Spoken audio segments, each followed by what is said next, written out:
దేశవాళీ క్రికెట్లో యువ ఆటగాళ్లను ప్రోత్సహించేందుకు ఐపీఎల్ను తీసుకొచ్చింది బీసీసీఐ. వారి లక్ష్యాలకు తగ్గట్టుగానే ఈ 17 ఏళ్లు ఎంతోమంది యంగ్స్టర్స్ వెలుగులోకి వచ్చారు. అంతర్జాతీయ క్రికెట్లోనూ మెరిశారు.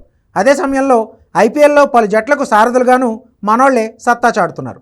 చాలా సీజన్ల తర్వాత ఐపీఎల్ జట్లకు కెప్టెన్సీ చేసే విషయంలో స్వదేశీ ఆటగాళ్లదే పైచేయిగా ఉంది. 2025 ఐపీఎల్ సీజన్లో ఆడుతున్న 10 జట్లలో 9 జట్లకు భారత ఆటగాళ్లే సారథ్యం వహిస్తుండగా ఒక జట్టుకు విదేశీ ప్లేయర్ కెప్టెన్గా ఉన్నాడు. ఈసారి పేరుకు తగ్గట్టే ఇండియన్ ప్రీమియర్ లీగ్లో ఎక్కువ భారత జట్టు ఆటగాళ్లకే ప్రాధాన్యత ఇచ్చారు. గత ఎడిషన్లో 2 విదేశీ ఆటగాళ్లు కెప్టెన్గా ఉంటే గత ఏడాది డూప్లెసిస్ ఆర్సీబీ కెప్టెన్గా ఉన్నాడు. కానీ ఈసారి ఆ సంఖ్య కేవలం ఒక జట్టుకే పరిమితమైంది. ఐపీఎల్ 2025లో సన్ రైజర్స్ హైదరాబాద్ జట్టు మాత్రమే విదేశీ ఆటగాడిని కెప్టెన్గా నియమించింది.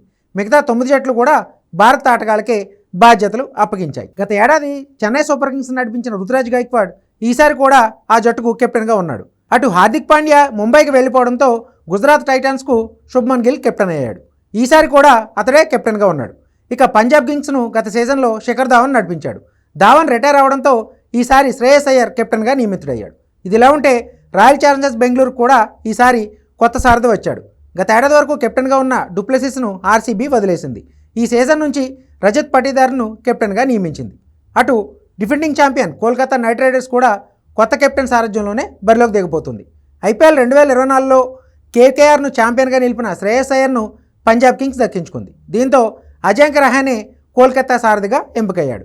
2022లో ఎంట్రీ ఇచ్చిన లక్నో సూపర్ జైంట్స్ను కేఎల్ రాహుల్ నడిపించాడు.